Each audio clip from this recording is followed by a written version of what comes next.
Consumer ഫെഡിലെ മദ്യവിതരണ വിഭാഗത്തിന്റെയും Ernakulam regional ഓഫീസിന്റെയും നീതി നന്മ വിഭാഗത്തിന്റെയും ചുമതലയിലുണ്ടായിരുന്ന സുജിതാകുമാരിയുടെ നേതൃത്വത്തിൽ നടന്ന ക്രമക്കേടുകൾ ആഭ്യന്തരാന്വേഷണത്തിൽ കണ്ടെത്തിയിരുന്നു.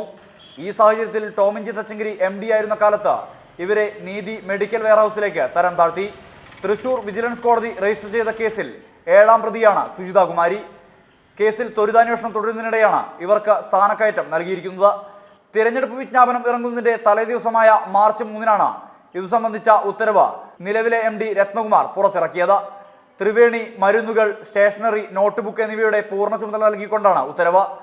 ഈ തസ്തിക നിയമവിരുദ്ധമായി സൃഷ്ടിച്ചിരിക്കുകയാണെന്നാണ് ഉയരുന്ന ആരോപണം. അവർക്കൊരു കോംപ്ലിമെന്റ് കൊടുത്തതുപോലെയാണ് ഇപ്പൊ അവർക്കൊരു പോസ്റ്റിംഗ് കൊടുത്തിരിക്കുന്നത്. ഒരു 4 വകുപ്പുകൾ കൈകാര്യം ചെയ്യാവുന്ന തരത്തിലുള്ള കോർഡിനേറ്റർ പദവി കൊടുത്തുകൊണ്ട് സർക്കാർ അവരെ തീർച്ചയായിട്ടും ഇതിന് MDയോ മന്ത്രിയോ അറിഞ്ഞില്ലെന്ന് പറഞ്ഞാൽ ഒരു കാരണവശാലും അതിനെ ന്യായീകരിക്കാൻ പറ്റില്ല.